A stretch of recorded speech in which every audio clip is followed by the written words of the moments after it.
it's one of the most difficult but most important conversations you can have as an adult.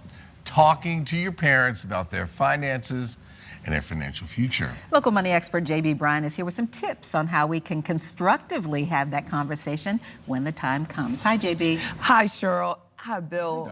This is an important topic. It made me think about a friend of mine that's about 30 years older than me, and she kept telling me that I'm coming into some money and I'm going to be calling you. I talked to her again. She says, I'm coming into some money and I'm going to call you. Good. Well, I said, let's talk about that.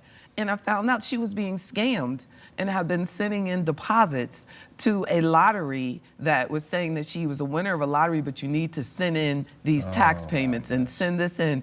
And thank God that I brought that up, that I just said, give me more information. And that's why I really encourage all of the children who have a parent that's talking about, that has that kind of conversation, that something is happening, something is coming, please ask them for more details. I was wondering if, as an adult, if you had that kind of relationship where you can get into mom and dad's business. That's right. Well, it would never happen to my mother. Let me make that clear.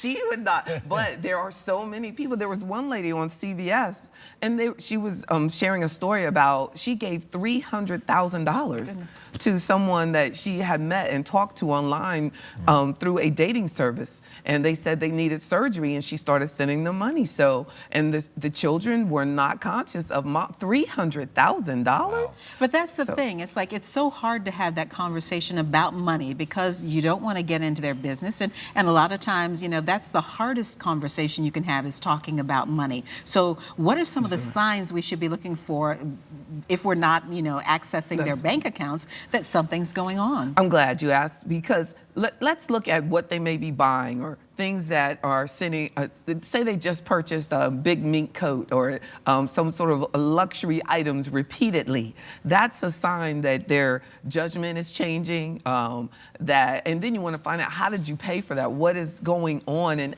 really get involved in their financial life, because there are sometimes things that go on mentally that are happening as they age. Dementia could be setting in, and they're spending their money in ways they would have never done before. So look at their habits, look at what they're acquiring. Are their bills stacking up? Are their have they been receiving phone calls while you're there from bill collectors and things like that? There are signs. I always wonder about, in a guy's point of view, like a guy that always kept his yard immaculate and the rose bushes were trimmed and everything, and the yard's overgrown, and you go and say, do you need some help with the yard? Yeah, my lawnmower's broke.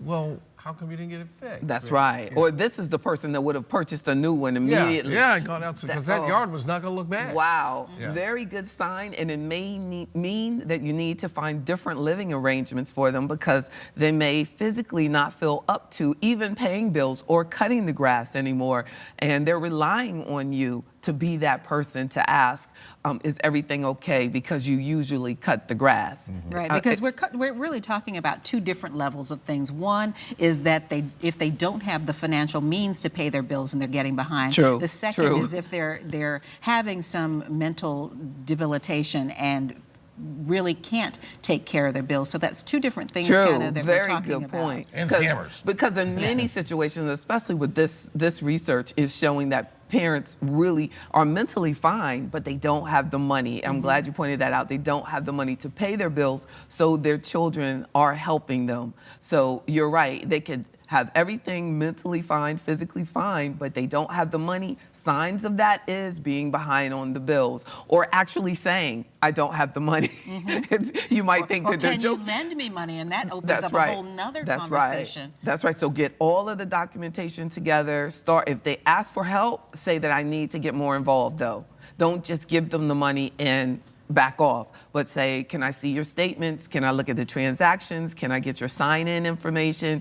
Get involved in their finances immediately. So if you are worried, and that's first you have to have that conversation, then there's the going through things. How do you prepare them that this is not a quick, well, I don't have the money conversation? This is involved. We have to communicate, and we have to plan. And most importantly, you need them to understand that it impacts you financially.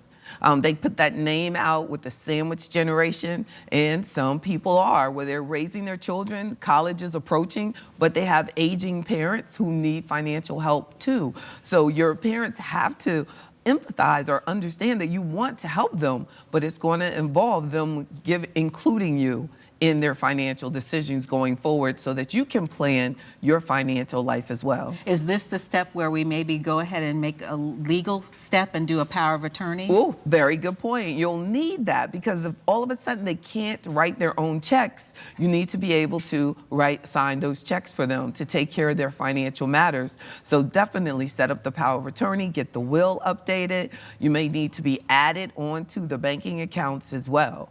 Because trying to do that in retrospect is difficult at best. Yes. And you're so right. It's very hard. It's going to be a long process. So they may actually lose their home because you don't have access to their financial information or to their accounts so that you can take care of their bills. So the money could be there, but you can't help them. My out would be, well, I don't understand this either, Mom and Dad. I'm going to call JB Bryan. She's going to talk to you. Thank you, JB. That's right. That's right. It's an important Definitely conversation to talk have to your sooner financial rather than advisor. later. That's right. All right. Thank you, JB.